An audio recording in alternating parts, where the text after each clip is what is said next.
پیارے بچوں السلام علیکم، پروفیسر تنویر آپ کے سامنے حاضر خدمت ہیں۔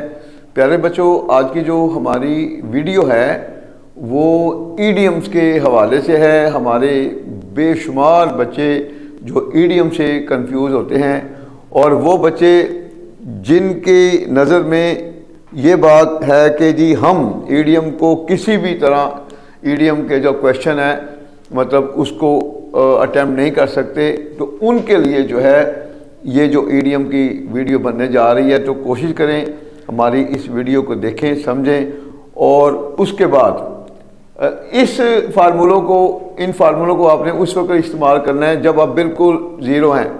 اگر آپ ہماری ویڈیو دیکھیں تو ہم نے ماضی کے جو پیپر ہیں اپنے دونوں چینل پروفیسر تنویر ٹپس اور تعلیم پوائنٹ میں ماضی کے جو پیپر ہیں ایڈیم کے حوالے سے ان کے ہم سینٹینسز بنائے ہوئے ہیں، ان کو مطلب سینٹینسز میں استعمال کیا ہوا ہے، تو اس میں ہم نے کافی ٹیکنیک بتائی ہوئی ہیں۔ سب سے پہلے تو آپ وہ جو ایڈیم جن کے اندر مطلب پایا جاتا ہے ان کو کوشش کرنی ہے۔ اگر آپ کو ایڈیم نہیں آتے تو ان کے اندر جو مطلب پایا جاتا ہے اس مطلب کو ذہن میں رکھنا ہے جو ہم نے پریکٹس کرائی ہوئی ہے آپ کو، تو اس کا پہلے اس کے سینٹینس بنانے ہیں۔ اگر آپ کو ایڈیم جو ہے وہ فرض کیا 3 آتے ہیں یا 2 آتے ہیں تو پھر ملٹی ایڈیم کی طرف آ جانا ہے، تو انشاءاللہ آپ کے پھر 5 ایڈیم پورے ہوں گے۔ جیسے کہ وہ ایڈیم یا فریزل ورب جن کا مطلب جو ہے ان کے اندر چھپا ہوتا ہے، پہلے اس کو ہو سکتا ہے 2-4 ایڈیم آپ کو آتے ہی ہوں جو ہم نے اپنی ویڈیو میں دیے ہوئے ہیں 5 سال پیپر سے، تو کچھ ایسے ہوتے ہیں جو بار بار ریپیٹ ہو رہے ہوتے ہیں، ان میں سے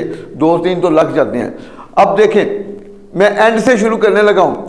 گو اگینسٹ آپ کو ایڈیم کا مطلب نہیں آتا، اب اس کے اندر کا مطلب چھپا ہوا وہ کیا ہے؟ دیکھیں، گو جانا اگینسٹ مخالف۔ اب آپ کو پتہ چل گیا اس کا مطلب مخالف جانا ہے۔ اب آپ چھوٹا سا فقرہ بنائیں۔ اب دیکھیں آپ نے فقرہ بنانا ہے کہ we should not go against the laws of our country, ہمیں اپنے ملک کے قوانین کے خلاف نہیں جانا چاہیے۔ تو چھوٹے سے چھوٹا فقرہ بنائیں، اردو میں ذیل میں بنا لیں کہ اس کی اردو یہ بات ہے ایڈیم کی، پھر آپ فقرہ بنائیں، کوشش کریں گرامیٹیکلی غلطی نہ ہو۔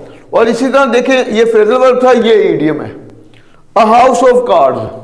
اب یہ بھی فرض کیا آپ کو مطلب نہیں آتا تو اس کے اندر کے مطلب کو دیکھیں کیا ہے اس کا اندر کا مطلب۔ کارڈ کہتے ہیں تاش کے پتے، ہاؤس آف کارڈ تاش کے پتوں کا گھر۔ اب تاش کے پتوں کا گھر اس کی سینس دیکھیں بنتی کیا ہے؟ تاش کے پتوں کے گھر سے مراد ہے کمزور چیز، تو اب آپ نے ذہن میں رکھنا ہے کمزور چیز اور ناپائیدار اور کمزور چیز، اس کو ذہن میں رکھنا، فکر بنا لیں۔ اب دیکھیں life is a house of card, آپ نے پورا ایڈیم یوز کر دیا۔ زندگی ایک کمزور چیز ہے، زندگی ناپائیدار چیز ہے، ٹھیک ہو گیا۔ تو سب سے پہلے آپ نے یہ، اس کے بعد آپ نے ملٹی کی طرف آنا ہے۔ اب دیکھیں یہ بڑے کمال کے، چونکہ اس کو غلط کوئی نہیں کر سکتا، چونکہ اس میں کوئی ایسی بات نہیں ہے، مطلب دے رہا ہے یہ ایڈیم اپنا پورا، چونکہ اس نے ایگزامنر نے یہ نہیں کہنا ہوتا کہ جی آپ ایڈیم کا اردو میں مطلب دیں، وہ کہتا ہے اس کو سینٹینس میں استعمال کرنا ہے۔ تو دیکھیں جب ہم سینٹینس میں استعمال کر رہے ہیں تو ہر ایڈیم کا مطلب کلیئر ہو رہا ہے۔